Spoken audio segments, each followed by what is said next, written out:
Muy buenas tardes, bienvenidos a esta conferencia. ¿Sí me escuchan? Por favor, ahí me avisan si me escuchan bien. Muy bienvenidos y sé que pues estamos en tiempos muy diferentes, en momentos importantes de pensar muchas cosas, de analizar muchas cosas y también de aprovechar el tiempo para aprender de una temática que es muy amplia. Y hoy específicamente vamos a abocarnos a lo que es el concepto del TDAH. Nuevamente, bienvenidos. Mi nombre es Alejandra Alpizar, soy psicóloga y trabajo en el campo del diagnóstico, la atención y la educación del TDAH. Como les comenté, vamos a tratar de trabajar y de conversar durante aproximadamente unos 20 minutitos sobre el concepto del que es el TDAH y luego vamos a tener un tiempito de aproximadamente unas 10 minutitos para preguntas.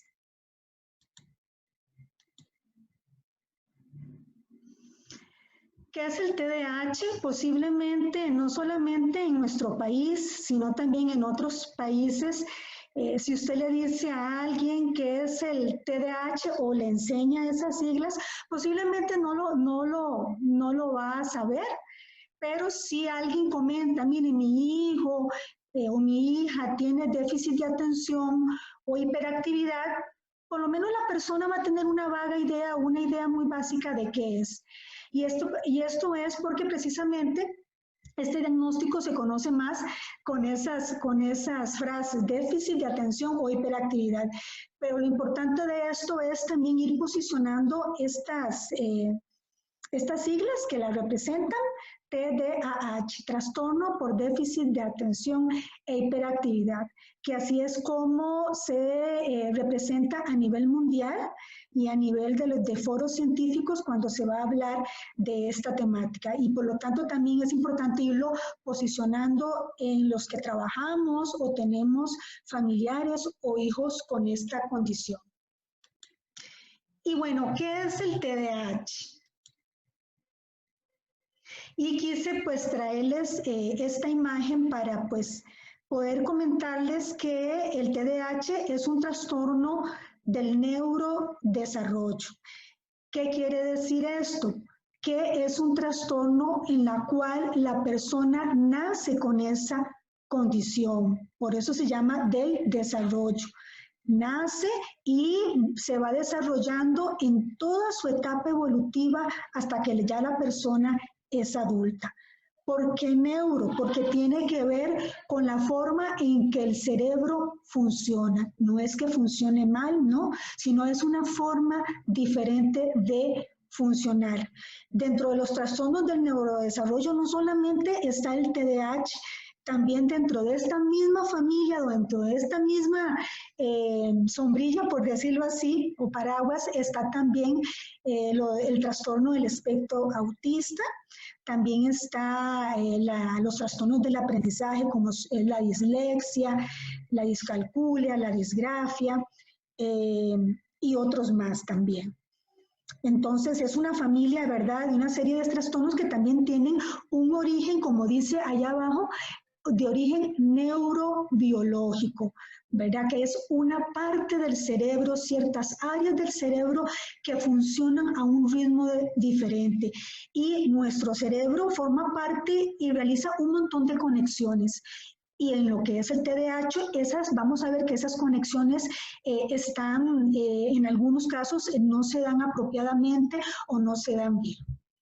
Esta parte del dibujo que ustedes ven de esa imagen, la parte que sale de anaranjado, es la corteza prefrontal. En realidad, en el TDAH, no solamente esta parte del cerebro, sino otras partes del cerebro, pero especialmente esta es la que está más involucrada con el TDAH, es la corteza prefrontal, es la zona del cerebro más evolucionada del ser humano y es propia del ser humano. Es la parte, algunos la llaman como como en un grupo de orquesta, la corteza prefrontal es el que dirige toda la orquesta, por decirlo así, el que dirige todas nuestras funciones y que es responsable de ayudarnos a hacer muchas cosas que nosotros cotidianamente tenemos que hacer. ¿Para qué? Para poder funcionar en la vida diaria. Por ejemplo, la corteza prefrontal tiene que ver mucho con la toma de decisiones, con la regulación del movimiento, tiene que ver también con la capacidad de discriminar ciertos distractores para poder concentrarnos en algo específico, tiene que ver también con la regulación del ser humano en muchos aspectos a nivel cognitivo, a nivel mental, perdón, cognitivo, verbal y también emocional. Ahora, ¿qué se dice en el caso del TDAH de esta corteza prefrontal? Lo que se dice es que esta parte madura más lentamente. Ojo, sí madura, ¿verdad? Y no es que esté dañada, sino que madura más lentamente, según los científicos que más han estudiado todo esto, ¿verdad? Y que ya está avalado. Aquí abajo hay unos autores, pues los más representativos de todos estos avances que han habido en el caso del TDAH, de imágenes, de neuroimagen, donde ya eso se ha constatado, ¿verdad? Que esta parte del cerebro, ¿verdad? Por eso se llama de origen neurobiológico, porque esa parte del cerebro se va desarrollando, inclusive se dice que es más delgadita, ¿verdad? Y se va desarrollando más lentamente y tiene más o menos como un retardo en el desarrollo de aproximadamente de 2 a 3 años. Y aproximadamente es a la edad de los 16, 17, 18 años, por ahí, que se va igualando. Pero, sin embargo, a pesar de que se iguala, las disfunciones o las dificultades, especialmente las dificultades en la atención, siguen y permanecen a lo largo de la vida en la mayoría de estas personas que son diagnosticadas desde pequeños. Por eso es que es muy cotidiano escuchar a los padres de familia cuando se refieren a estos niños, ¿verdad? Que son inmaduros. Y es precisamente por eso, ¿verdad? Por esta característica en su desarrollo neurobiológico.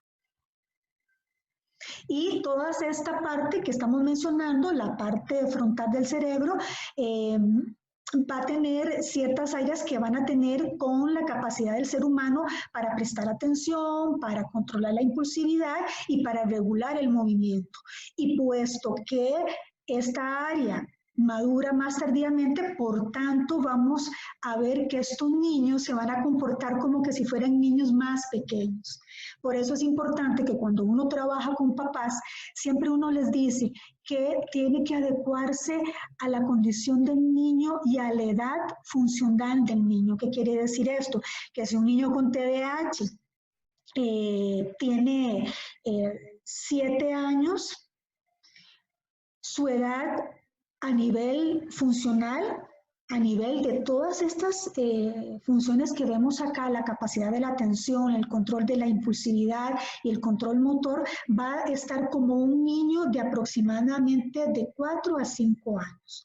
Entonces, todas las demandas, todas las solicitudes que hacemos tienen que ser basadas como que si fuera un niño de esa edad. Aquí les pongo en esta imagen los síntomas principales. Y vea que digo síntomas principales porque no son solo estos los síntomas que le caracterizan al TDAH, sino que hay otros, pero estos son los que más se conocen y los que vemos más visiblemente en la vida cotidiana del niño, especialmente en el niño y luego también en el adolescente. La inatención, ¿verdad? Que esa incapacidad de prestar atención, a enfocarse, ¿verdad? Algunos científicos dicen, inclusive un poco cuestionan hasta el término porque dicen que no es ni siquiera falta de atención, porque el niño con TDAH sí presta atención. Lo que tiene dificultades es en la falta de concentración. ¿verdad? Y a veces está poniendo atención a tantos estímulos que no logra concentrarse en algo que necesitamos que ellos se concentren. De ahí que es tan característico que esta condición del TDAH sea más visible en los primeros años o en las etapas escolares. Y es muy característico ver a las mamás a la hora de, dicen, a la hora de estudiar con él, con todo se distrae, con el juguete, con el lápiz, hasta con su mismo ropa, con todo lo que tengan a la mano, ¿verdad? Por esa dificultad en poder enfocarse en un tiempo al menos necesario. Y luego la impulsividad, ¿verdad? Que hay de varios tipos, ¿verdad? La impulsividad motora, que es esa capacidad de frenar esa inquietud motora, la impulsividad verbal, ¿verdad? Por lo general son niños muy hablantines, que no paran, que están constantemente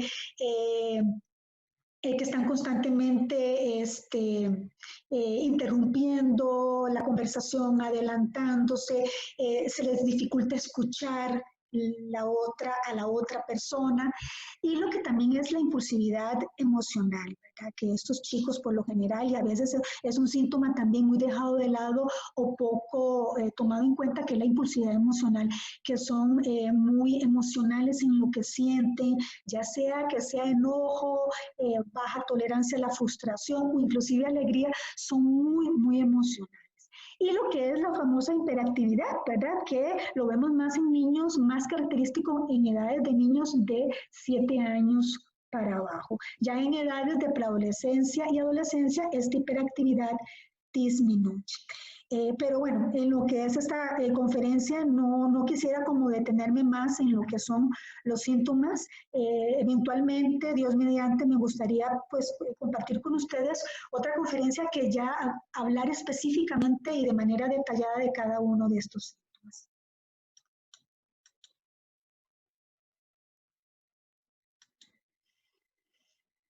Y bueno, cuando los niños se les diagnostica el TDAH, por lo general los profesionales que lo realizan van a hablar con los encargados, con los padres de familia, y por lo general van a decir, bueno, papá, mamá, tu hijo tiene TDAH y puede ser que lo ubiquen en 3 subtipos o presentaciones.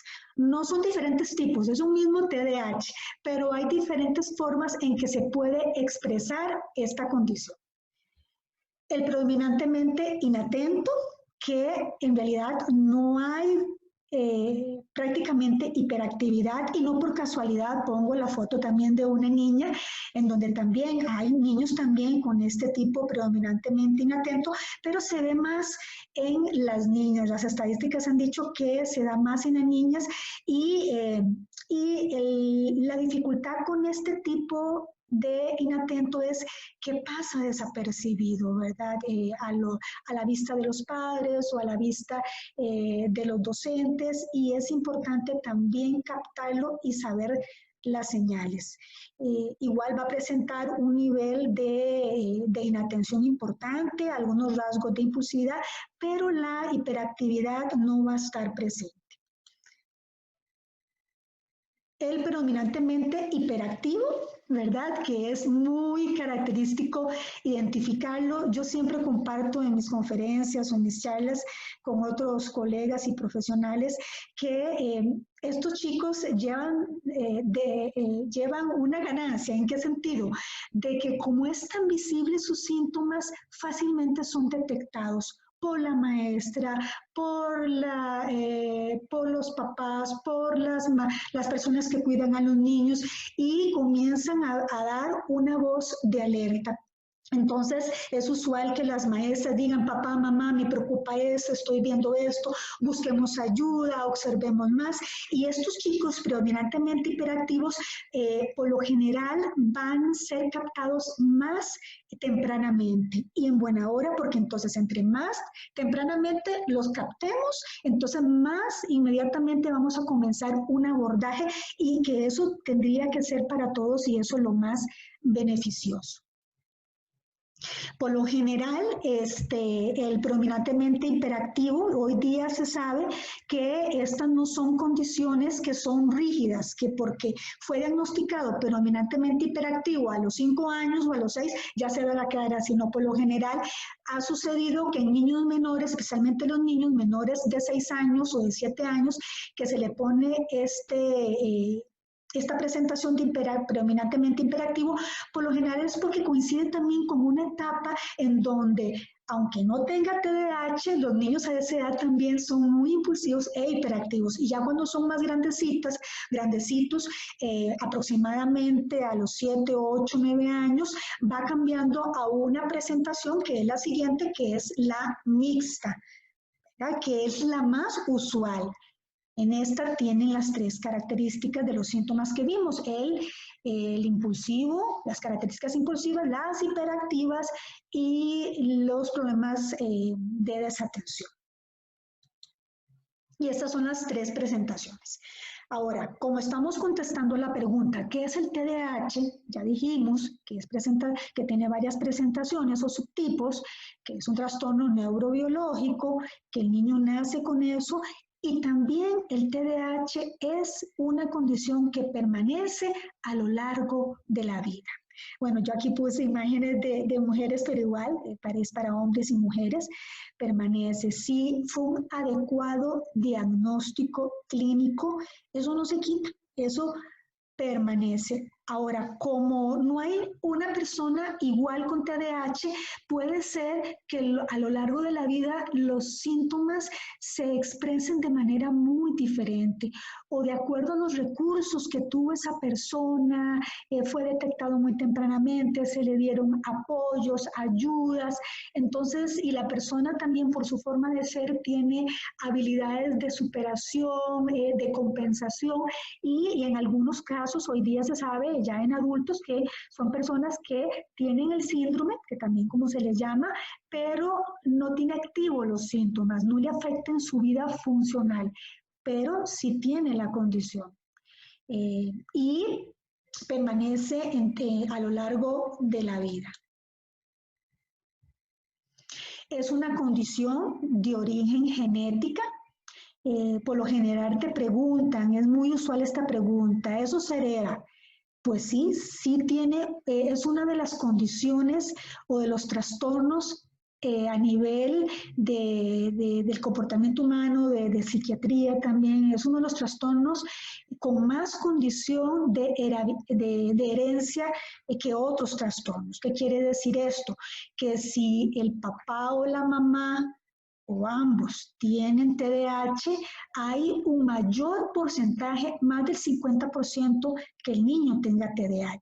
A veces pasa que también el niño tiene TDAH y los papás no lo tienen, pero uno haciendo todo el historial, toda la revisión de la familia, ya uno escucha papás que digan, bueno, mi papá ni mamá lo tiene, pero resulta que un primo tiene, sí lo tiene, o un tío también lo tiene, o a veces sucede que no hay en la familia familiares cercanos con TDAH, pero sí hay personas con otras condiciones también que están dentro de la misma gama, dentro de la misma sombrilla, como dijimos anteriormente. Entonces dice, bueno, sí, no hay, pero resulta que el hermano tiene autismo, o el hermano tiene dislexia, o el papá tiene alguna otra condición.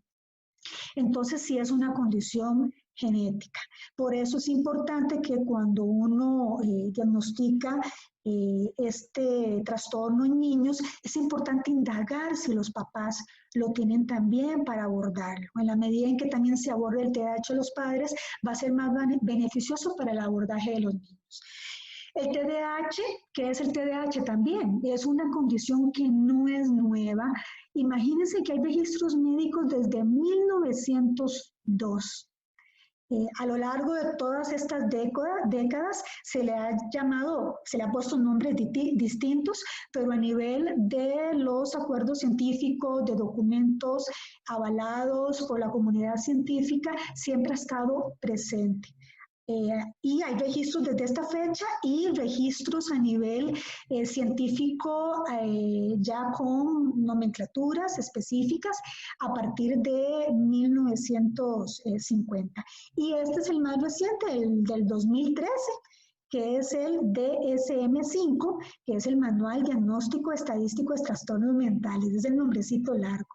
El DSM-5 es un manual o un documento que tiene más reconocimiento a nivel mundial de la Asociación Americana de Psiquiatría, que reconoce y lo ha reconocido al TDAH desde hace más de 50 años, y en el 2013, que fue la última versión, lo confirma. Y confirma también la importancia de diagnosticar y la importancia de evidenciar el TDAH en adultos.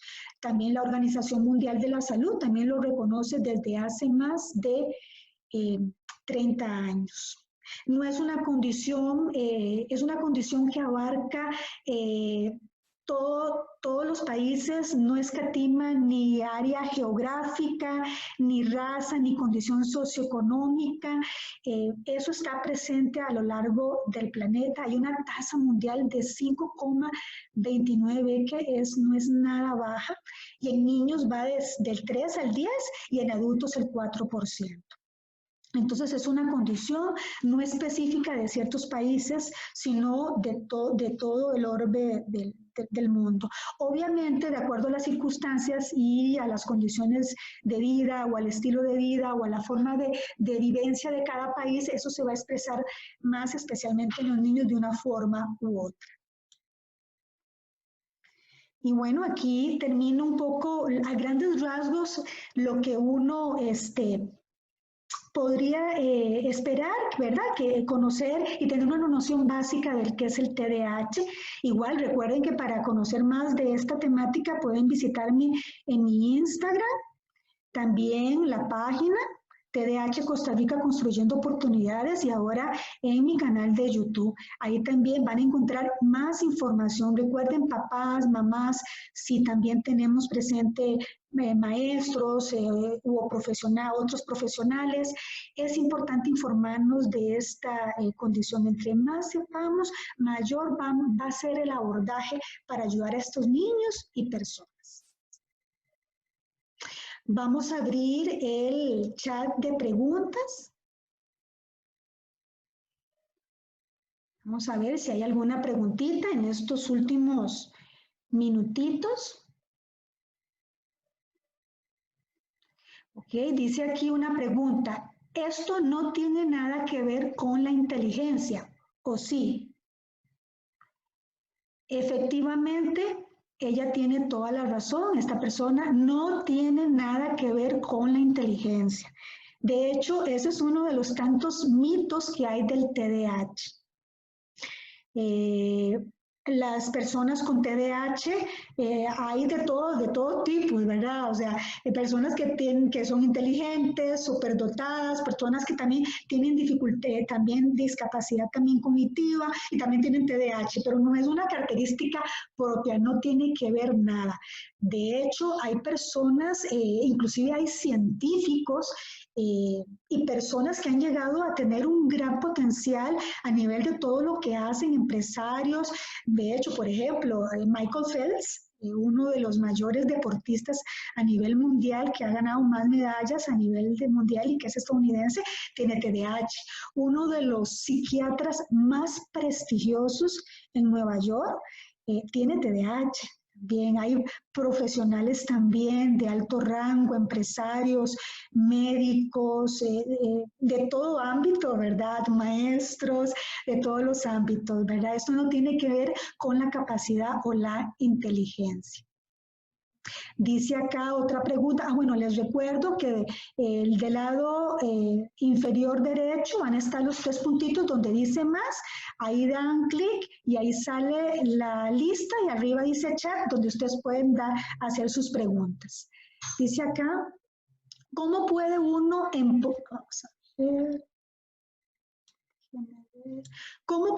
empoderarse como TDA? ¿Es saludable o recomendable que las personas a su alrededor sepan esta condición? importante esa pregunta. Bueno, es importante, bueno, primero hay que respetar el criterio. Si estamos hablando del, de un adulto con TDAH, cada persona va a elegir, ¿verdad? Pero uno de las condiciones que hay es que nadie tiene que por qué sentirse mal o sentir un estigma o sentirse mal porque tenga esta condición. Nadie la eligió, ¿verdad? Y no es algo malo, es simplemente una característica y una condición que forma parte de la persona. Por lo general, cuando son niños y adolescentes, sí se recomienda que las personas a su alrededor, las personas más cercanas, estoy hablando de cuando los niños están en edad escolar, lo sepan, ¿verdad? Por ejemplo, que la maestra lo sepa, si hay una cuidadora también, que la cuidadora, o si los cuidan los abuelitos, o en un kinder, en un Sensinay, sepan de esta condición para que sepan cómo tratarlo y cómo ayudarlo. Entonces la respuesta es, cuando son niños o adolescentes, lo ideal es que pues primero que el niño sepa y el adolescente sepa que tiene esta condición e irlo formando y educando y formando de manera sencilla a qué es el TDAH, ¿verdad? Y luego cuando la persona es adulta, yo lo que le diría es que tiene que sentirse bien y no sentirse apenada de esto que la caracteriza. Dice acá, como orientadora, me gustaría saber cómo detectar un chico, pero predominantemente inactivo. ¿Ok? Excelente, ese es el gran reto, inclusive ese es el gran reto para las personas también, que los profesionales que trabajamos capacitando a maestros y a papás, ¿verdad? Por lo general estos chicos pasan desapercibidos, ¿verdad? Por lo general son chicos muy callados.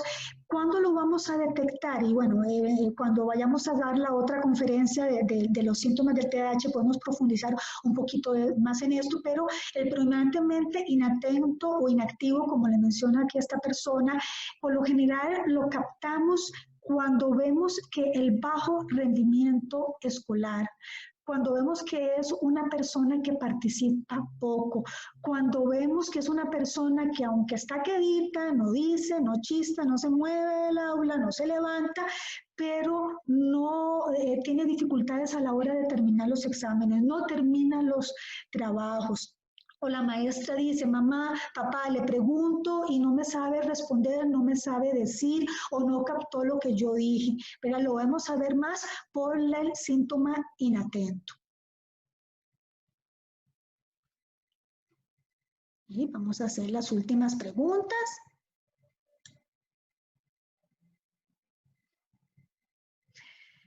Dice... Dice, tengo un jovencito de 14 años y viera que a veces pierdo la paciencia porque es muy intenso. ¿Qué límites le puedo poner? Ve que bella esta pregunta, porque, y ya para ir cerrando, lo que le voy a decir a esta persona es que, pues sí, obviamente que cuando el adolescente llega a su adolescencia, ya sea una niña, una adolescente, mujer o hombre, igual su TDAH va a tener sus propias características. Pero recuerden, más allá del TDAH, igual sigue siendo adolescente. Eso nunca lo olvidemos, papás y mamás. Entonces tenemos al frente mi hija, mi hijo de 14 años y sé que tiene esa condición, pero no tenemos que olvidarnos que también el que tenga TDAH con sus características no lo va a eximir que sea un adolescente con todo lo que implica esta condición, ¿verdad? Y con todos los retos que trae, y esta mamá tiene toda la razón, dice, pierdo la paciencia porque sí, merece una cuota de paciencia, una cuota de tolerancia, de acuerdos, ¿verdad? Recuerde que a esta edad ya más que imponer es negociar, papá y mamá ponerse de acuerdo. Va a ser muy difícil lidiar con esos muchachos si mamá dice una cosa y papá dice otra. Tienen que trabajar en equipos y sentarse con él o con ella y decirle, mira, tu papá y yo hablamos sobre esta situación, queremos hablar contigo y buscar opciones, hacerlo partícipe, porque TDAH o no TDAH, a estas edades van teniendo sus propias opiniones, ya en muchas cosas no van a opinar igual que nosotros, ¿verdad? Entonces, y lo que tiene que prevalecer es el autocontrol. Si le pedimos a él autocontrol, tengo que decir, tengo yo también que tener autocontrol. Le estoy diciendo que se autocontrole, pero tengo yo como mamá, también le estoy mostrando que tengo la capacidad de autocontrolarme, ¿verdad? Entonces también poner el ejemplo. Ahí me disculpo si no contesto las preguntitas porque hay bastantes, entonces estoy tratando de ir captando las que puedo ver en el chat.